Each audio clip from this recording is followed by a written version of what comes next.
Hello everyone, today we will delve into a case with details that will spin your head with surprise. Firstly, we see the image of a girl named Gypsy sitting across from the police during an interrogation, where the police also inform her about her mother's death. Gypsy was initially very surprised and did not believe what was said at the time, as no one had informed her of this. Her surprise was mixed with doubt, and she herself did not know whether it was true or not. The police also voiced their suspicion that she was the suspect who had brutally attacked her own mother, but upon hearing this, she immediately denied the charge. Gypsy stated her mother suffered from bipolar disorder, but she still loved her mother dearly and honestly said that she would never harm her. When Gypsy was informed about her mother's death in June 2015, the police initially observed her surprise and grief. However, as they investigated further, they discovered strange inconsistencies. Things did not seem as they were initially. They noticed that the relationship between Gypsy and her mother, Dee Dee, appeared to be very complicated. You will not be able to predict the outcome. The reversal from victim to perpetrator, what really happened, and why was Dee Dee brutally attacked? Stay until the end of the video to catch the surprising developments in this case. Firstly, regarding Claudine Dee Dee Blanchard, her birth name was Peter, born on May 3, 1967, in Louisiana, USA. She was one of 5 children in the family of Claude Anthony Petre and sister Lois Gisclair. Very few photos or videos from that time exist. Only family members noticed Dee Dee's peculiar and unusual behaviors. She had a habit of petty theft from relatives and had a difficult personality when things did not go her way. Terrifyingly, Dee Dee would make others pay for it when, at the age of 20, she began a budding relationship with a boy 7 years her junior, and soon after, she became pregnant. As was customary at the time, the two were expected to marry to ensure the child was born into a family with both a mother and a father. At that time, Dee Dee was 24 years old, and her husband was only 17. She changed her surname to her husband's, and they agreed to live together for life. However, what must come will come. Not long after marrying, her husband realized there were significant differences between them. He felt no love and thought the marriage for the sake of the baby was a serious mistake, leading the couple to part ways before the baby was born in July 1991. Dee Dee gave birth to a healthy and lovely baby girl, whom she decided to name Gypsy, and tried to convince her ex-husband to stay together for the sake of their child, but he was firm in his decision. Nevertheless, they would still communicate to discuss their daughter. Dee Dee then took her daughter to live with her family when Gypsy was 3 months old. This mother told her ex-husband that their daughter showed signs of illness, like stopping breathing in the middle of the night. Dee Dee even took her daughter to the hospital, but the doctors there could not find any symptoms, and the child was very healthy. This would be a joyous result for most mothers, but not for Dee Dee. She seemed quite disappointed with the test results and did not stop there. She began taking Gypsy to various hospitals and performing a series of tests. According to Dee Dee, the child was very weak, showed symptoms of stopping breathing while sleeping, and later she asserted that Gypsy had chromosomal muscle atrophy and had to use a wheelchair. In reality, Dee Dee suffered from Munchausen syndrome, a mental illness where she would continuously and deliberately act as though her young child was ill. Even though this was not the case with Gypsy, she forced the girl to use a wheelchair and to stop attending school, with the only education Gypsy received coming from the Harry Potter books. Although Dee Dee had once been a nurse, she did not attempt to find a job, but stayed at home because she knew she would receive a $1,200 allowance for her supposedly sick daughter. Rod Blanchard was a very dedicated father, worried about his frail, delicate daughter. He never thought of abandoning Gypsy to her ill health or leaving her fate to chance. Even after he remarried, Rod and his new wife frequently visited Gypsy, but gradually Dee Dee became irritated and began to restrict the time Rod could spend with his daughter. While Dee Dee was dealing with her daughter's health issues, her mother Emma was also in a frail state of health. According to family members, Dee Dee took on the responsibility of caring for her mother, but she did not pay much attention. People around accused Dee Dee of neglecting Emma, not providing adequate nutrition, and ignoring hygiene issues, leading to Emma's eventual death. Sometime after his wife's passing, Dee Dee's father started a new life with another woman, and Gypsy and her mother lived harmoniously with them without any issues. However, that was just the beginning. After a while, Dee Dee was arrested on several charges, including writing bad checks. From then on, Dee Dee's father started noticing his daughter's behavior, clearly disapproving of her actions, which continuously worried him. During this time, his new wife also began to show signs of illness. Dee Dee's behavior towards Gypsy was very contradictory. It seemed not out of love, but rather seemed intentionally aggravating, worsening her niece's health conditions. Since then, he realized that his daughter was problematic.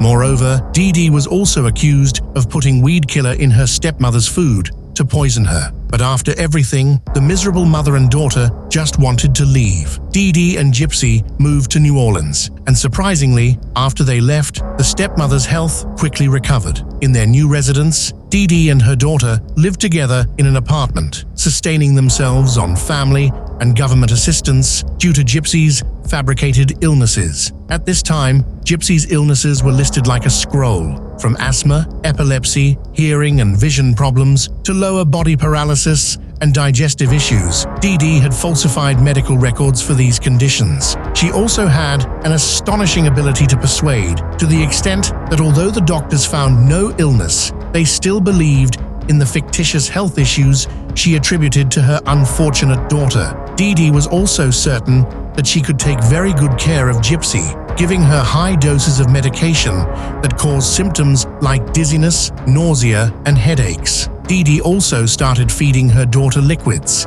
She inserted a tube to deliver liquid food directly into her stomach. Despite the fabricated illness causing others to feel sick, Gypsy remained very healthy. Dee Dee even encouraged her daughter to lie, because when doctors tested her muscles, they found no signs of muscle atrophy, yet she insisted her daughter was ill. During this time, the young girl underwent many surgeries, and Dee Dee frequently took her to the hospital for very mild symptoms. In August 2005, a storm swept through and damaged their home, after which the mother and daughter were moved to a government-subsidized house in Louisiana for those with special needs. Medical reports, illness records, and even Gypsy's birth certificate were all lost to the storm.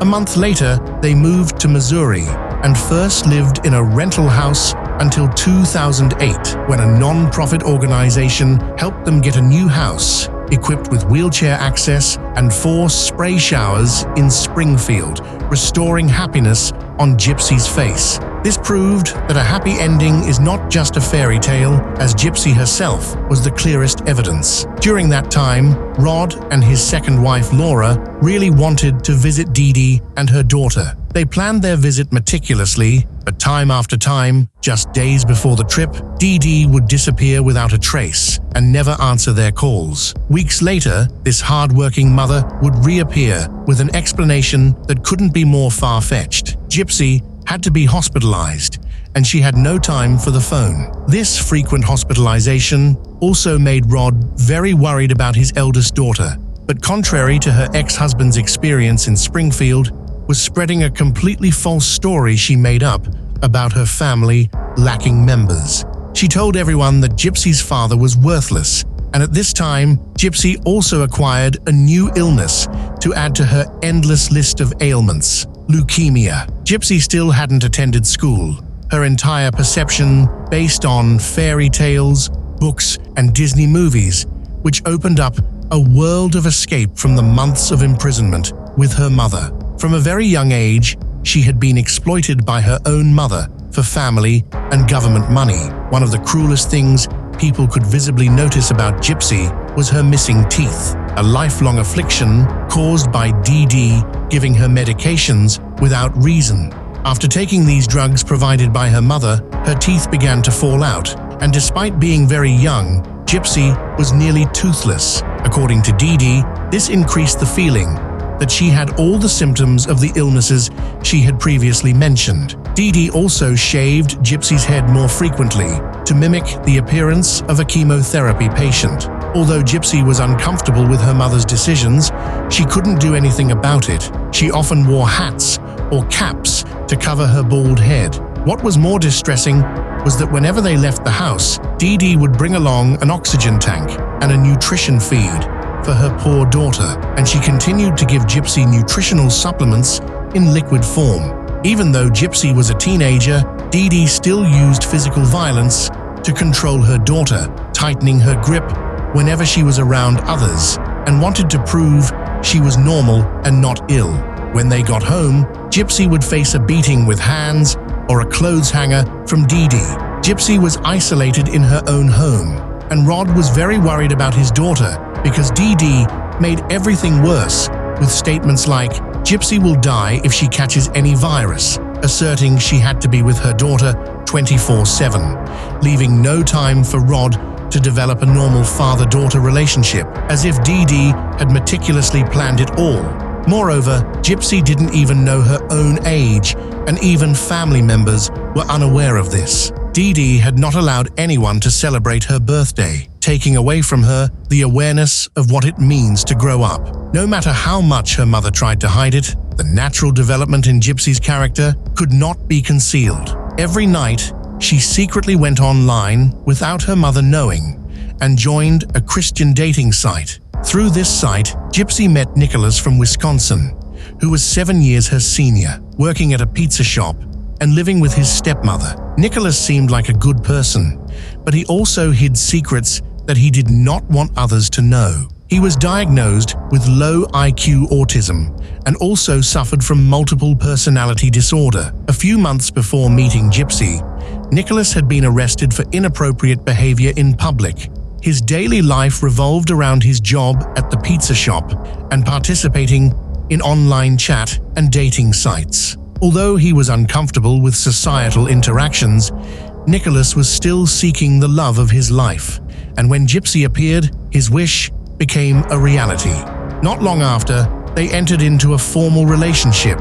Gypsy even confided in her only neighbor friend Ali that she planned to marry Nicholas, and they even discussed what they would name their child. However, as soon as Dee Dee discovered that her daughter was exchanging messages with a young man, she locked Gypsy in a shed behind the house. Inside, there was only a child's bed, and her mother threatened that she would live there for the rest of her life if she did not stop that nonsense. Gypsy deeply longed for freedom, and her desire for freedom grew stronger each day, but Dee Dee never allowed her to achieve it. After the torment ended, Gypsy was released from the shed, and she continued to secretly communicate with Nicholas. During this time, Nicholas became more interested in the romantic aspects of their relationship, and Gypsy was very comfortable cooperating with her boyfriend. From that moment, the couple created a new life online. A year after the Disney movie Cinderella was released, Gypsy decided it was the right time for them to meet in person, and they quickly made plans for their meeting. Nicholas traveled to Springfield to meet his princess, dressed like a handsome prince, and they planned to meet at the movie theater. On Gypsy's side, she too was dressed in a white gown, similar to Cinderella's, and it was inevitable that her mother Dee Dee would accompany her by a pre-discussed arrangement. At one point, Gypsy managed to convince her mother that she needed to use the restroom. The couple met in the restroom for the disabled, where they grew closer. This closeness motivated a new plan to help Gypsy gain freedom from her mother, as Nicholas had never resorted to violence. Gypsy had also learned more about his weaknesses, but according to Nicholas, he would take responsibility for everything that happened. On the night of June 4th, 2015, Gypsy left the door unlocked to wait for her boyfriend. As soon as Nicholas entered the house, she handed him a roll of duct tape, gloves, and a knife stolen from Walmart. Then Gypsy left and waited in another room as usual, while at this time, Dee Dee was sound asleep. Dee Dee had no warning of what would happen next, as she sank into deep sleep. Nicholas entered Dee Dee's room to attack. The pain woke her up, and opening her eyes only terrified her further as she saw a strange man physically assaulting her. Dee Dee tried to scream her daughter's name for help and to escape the horror, but all she received in return was increasing pain, with no sign of Gypsy anywhere, and what was to come came. Soon after, Dee Dee also died right there. After completing their plan, the couple made love once more in that very house, then cleaned up to remove any traces before leaving. They took all the savings of the unfortunate woman, and to avoid the police, they particularly stayed in a hotel. Here, the couple planned how to avoid being caught, specifically planning to send the murder weapon from Springfield to Nicholas's home in Wisconsin. Meanwhile, the young man also called his mother to announce he would be returning with his girlfriend while waiting for a bus to Wisconsin. A camera captured images of the couple they were unaware of. When Nicholas's mother met them, she found the encounter extremely strange. At first, she thought her son had harmed the mother and kidnapped the daughter, but seeing how calm Gypsy appeared without any trace of panic on her face raised suspicions. When the mother asked Gypsy about Dee Dee, she acted as if nothing had happened. A few days later, the couple posted on Dee Dee's personal Facebook page, which was one of the famous pages at that time, announcing that Dee Dee had passed away. Immediately after, the neighbors saw the bad news and quickly went to the house to inquire about the situation to prevent any false rumors, but when they arrived, no one responded or opened the door. They thought the mother and daughter must have been at the hospital and not at home, but gradually they felt something was wrong, and the kind neighbors immediately reported the incident to the authorities. After the police arrived at the area, they conducted a thorough investigation, gathering useful information from the neighbors, which was very helpful. Gypsy's only friend told the police about her new online friend. After receiving a search warrant, the police checked inside the house, and on June 15th, 2015, they found Dee Dee lying on the bed without a breath, and her daughter's wheelchair was left at the scene, but no one was found. They announced Gypsy's disappearance and continued investigating the posts on the internet. The police had the address where the post was made, and they also had additional information about the poster, which matched the name of the friend that Gypsy's neighbor Ali had provided earlier. Soon after, the police found Nicholas there, and a shootout occurred between the police and him. Nicholas had a gun and a knife, so he adamantly refused to negotiate with the police and refused to meet. The police were very worried about Gypsy, but when they entered the house, they found her in a very calm state of mind. Beside her was a pile of money and a wig. But a particularly notable thing was that the clothes Nicholas and Gypsy wore were the same. Quickly, the police discovered the relationship between the two, realizing Gypsy was there voluntarily. However, this made the case much more complicated, because to clarify these issues, the police took them to the station for questioning. At that time, everyone was quite surprised, because Gypsy, in their eyes, was supposed to need a wheelchair and a house with ramps for easier mobility. But no, the girl before them did not look paralyzed at all, but more like a normal person. Right after, Gypsy was interrogated by Detective Stan, who was prepared for a deeper discussion about her stories. He also excelled in establishing a connection with her. He did not display any aggression, nor did he make judgments. His purpose was simply to create a comfortable space that would help Gypsy provide more information. Things were not straightforward, but also not too difficult for Stan, because after the shock of her mother's passing just 2 hours earlier, the detective had managed to calm her down. Gypsy spoke very focusedly, but was able to subtly shift responsibility onto others. Gypsy spoke honestly about Nicholas's love for romance and his desire for them to always be together, but she also needed her mother, Dee Dee. She also accused him of abuse, showing the bruises on her body, but the lies, no matter how refined, couldn't deceive Stan. He immediately saw through the holes in the story and realized that the person before him was a seasoned liar. Eventually, everyone discovered the truth about Gypsy's life, which was always shrouded in deceit and manipulation. Her mother had used her as a tool to make money and garner sympathy from others. Gypsy was always healthy. She didn't suffer from any diseases, including leukemia, genetic disorders, or anything else. Clearly, she had been harmed, but the focus of the case was Dee Dee's departure. The accusations against Gypsy's mother would also be verified shortly thereafter. Detective Angela interrogated Nicholas, and from there, we had a very different version than the statement Gypsy had provided. According to Nicholas, Dee Dee's departure was the only way to free his girlfriend to be with him. Besides, Nicholas also confessed to having attacked Dee Dee, but he only struck her 4 times with a knife, not 17, as Gypsy had claimed. Detective Angela also discovered that this young man had psychological issues. Nicholas asserted that he had 2 personalities inside him, one evil and one good. The evil one was Victor,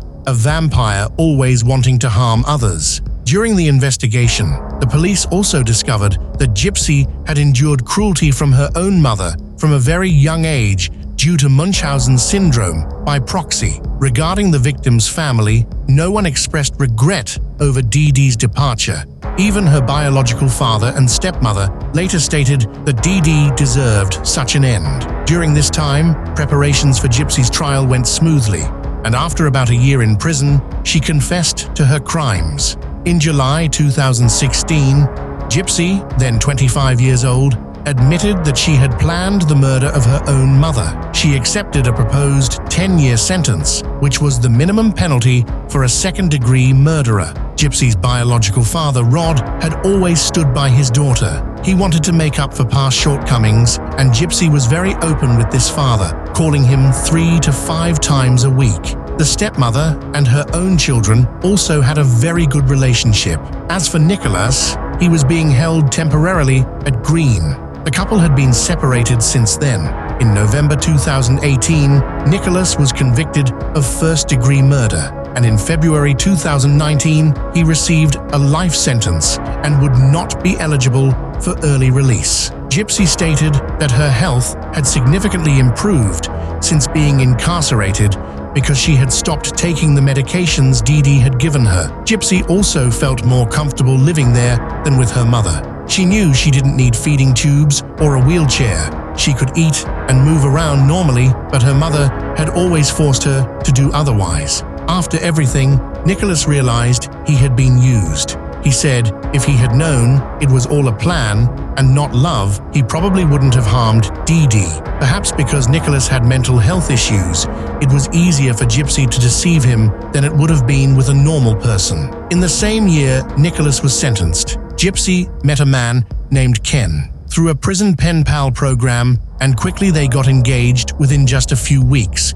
until August, when the stepmother confirmed to the media that the two had called off the engagement. Whenever there was a chance, Rod and his wife always ensured they would support Gypsy unconditionally when she was released early in 2024. On June 27, 2022, Gypsy got engaged to Ryan, a local from Louisiana. The couple had been rumored to split up several times, notably in November 2022 when Gypsy wrote to her family saying she wanted to cancel the engagement, but she soon retracted her decision. December 28, 2023, Gypsy was released early. She was 33 years old at that time and had to re-educate herself to reintegrate into society. Over the past few years, her story has spread and become a phenomenon on social media, with many people aware of her tale. Gypsy planned to leverage her fame for some benefit. She currently has over 5 million subscribers, and the number is still growing. Every day, Gypsy also maintains an Instagram account named Gypsy Blanchard. If curious, you can check out what seems to be her very happy life. You wouldn't imagine this is the same girl who once needed a wheelchair or a feeding tube. Thus, today's case concludes. What do you think about Gypsy's tumultuous childhood? Leave your thoughts in the comments below to discuss, and before you go, don't forget to leave a like, subscribe, and hit the notification bell to continue following the exciting cases on HVL Mystery channel. For now, farewell and see you in the next cases.